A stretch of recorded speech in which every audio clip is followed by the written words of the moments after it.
Pessoal, boa noite, a paz do Senhor, uma noite abençoada para vocês de terça-feira, que o Senhor venha conosco falar uma vez mais, por intermédio da sua palavra, aos nossos corações.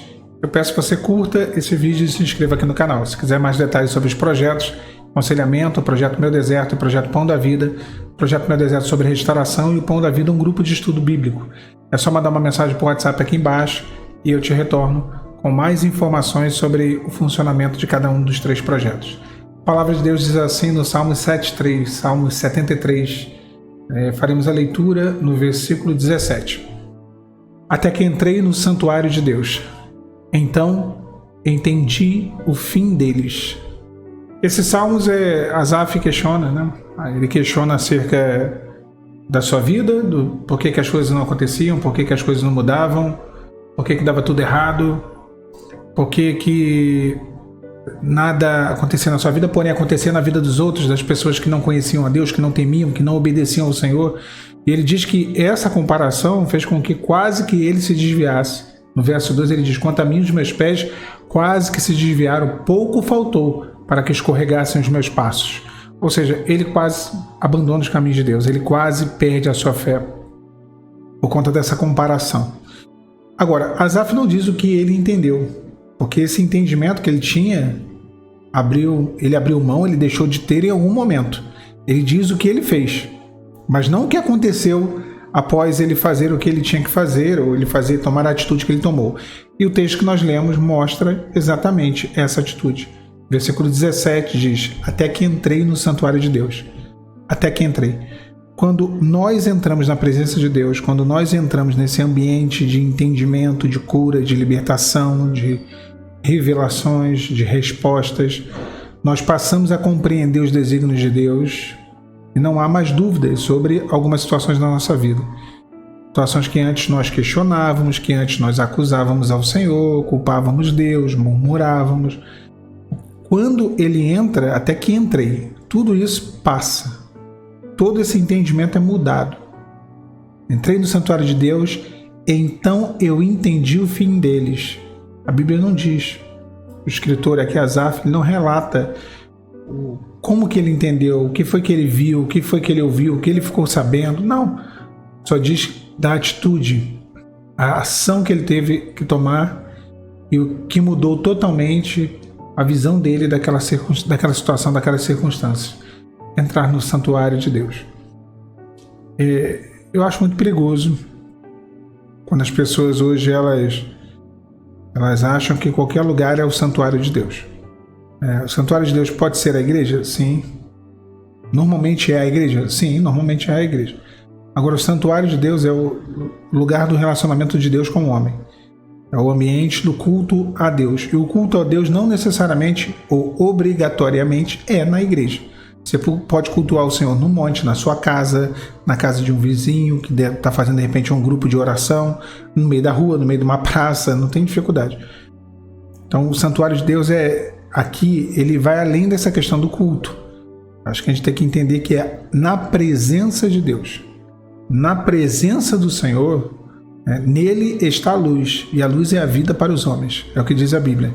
Então essa luz, essa revelação entrou no coração de Asaf e trouxe luz sobre algumas áreas que haviam trevas, dúvidas, inconformismo, revolta, até rebelião contra Deus.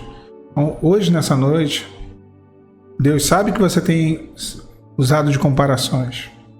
O Senhor sabe que você tem olhado para, de repente, o que não acontece na sua vida e o que acontece na vida de outras pessoas que não são fiéis, que não buscam, que não oram, que não têm um propósito com Deus. E quanto a você, os teus pés quase tropeçaram inúmeras vezes. Isso já aconteceu comigo, irmãos. E diversas vezes, eu sei que já aconteceu com os irmãos. De a gente olhar, a gente compara, o ser humano compara, não por inveja. Eu sou uma pessoa que realmente eu torço pelo bem de todo mundo. Aí eu tenho certeza que eu creio na bondade das pessoas, eu tenho certeza que uma parte das pessoas também esperam ou torcem pelo bem de todo mundo. Só que às vezes nós olhamos no que se refere ao comportamento da pessoa, porque pessoas boas, pessoas que buscam, pessoas que trabalham, se esforçam, pessoas que, de certa forma, ainda que não conheçam o Senhor, mas andam num caminho de retidão, a gente até se alegra, né? Mas quando a gente vê o ímpio, a pessoa má, a pessoa ruim, a pessoa maldosa, a pessoa que pisa no outro para poder subir, aí naturalmente a gente questiona. Foi essa a situação de Asaf. E parece que a gente está plantando coisas boas e quem está colhendo as coisas estão roubando a nossa lavoura. Parece que tem um midianita roubando a nossa lavoura, né? E a gente planta coisas boas e roubam a nossa lavoura e pegam as coisas boas que nós plantamos. E aí essas pessoas plantam coisas ruins e nos entregam, né? Troca a lavoura, a colheita. Às vezes parece que é isso, né? E vem uma certa angústia, uma certa... E quando estamos nesse estado de inconformismo, de revolta, não adianta. Não é na presença do Alan que isso vai mudar, não é na presença do pastor, na presença da irmã, não é tomando café da tarde, na casa da vizinha, não. É quando entrar no santuário de Deus. Quando você entrar na presença de Deus, quando você estiver diante do Senhor, vai ser o ambiente ideal para que o Senhor te faça entender qual é o fim dessas pessoas, para que o Senhor coloque os pensamentos, os sentimentos, tudo isso no seu devido lugar. Então Asaf, ele viveu essa experiência. Foi uma experiência fácil? Não foi, mas foi um grande aprendizado. Como para nós é um grande aprendizado.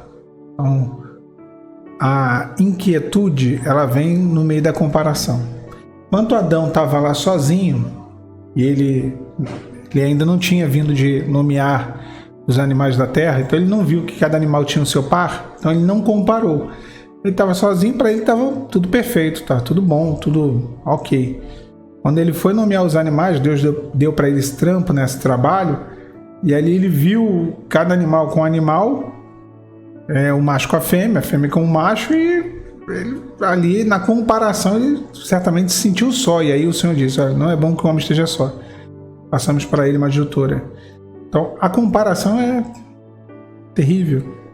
A comparação realmente nos tira dessa quietude, dessa tranquilidade. Muito se busca o descanso, e o descanso ele passa por isso. Não compare. Asaf, aqui no Salmo 73, ele fala que tinha inveja dos loucos quando via a prosperidade dos ímpios. Tinha inveja. A situação dele é que ele estava comparando com a vida dele tudo errado, enquanto na vida de outros que não temiam a Deus, tudo dando certo. Outra coisa que eu gostaria de deixar nessa mensagem é que nós vivemos, e eu não estou falando de um evangelho de escapismo. Não sou adepto ao evangelho da prosperidade, a teologia da prosperidade que prega salvação para essa vida. Carro do ano, casa própria e inferno na pós-vida. Mas também não sou adepto à teologia da miséria. Para ser crente tem que passar fome, passar necessidade, cara de sofrido, a pior roupa possível, o pior carro possível, a pior comida possível. Não tem nada disso. Deus não quer isso para nós. Quer que venhamos a ter do bom e do melhor. Que nada nos falte, que a nossa mesa haja abundância de víveres. Então a gente tem que buscar o equilíbrio entre as coisas. Então, quando vem de Deus, as coisas que vêm de Deus gerem em nós contentamento. E o contentamento, ele é um aprendizado. Paulo diz: aprendi a me contentar com o que tenho. Sei ter fartura, sei passar fome, sei ter escassez, sei ter abundância em todas as coisas, de todas as formas. No muito e no pouco eu sei. Então, ele aprendeu a se contentar. Então, eu acho que esse é um aprendizado que temos que viver na nossa vida cristã. Tá bom, queria deixar com vocês essa breve mensagem nessa noite de terça-feira. Que Deus possa abençoar vocês. Seja uma noite agradável. A paz, Senhor Jesus.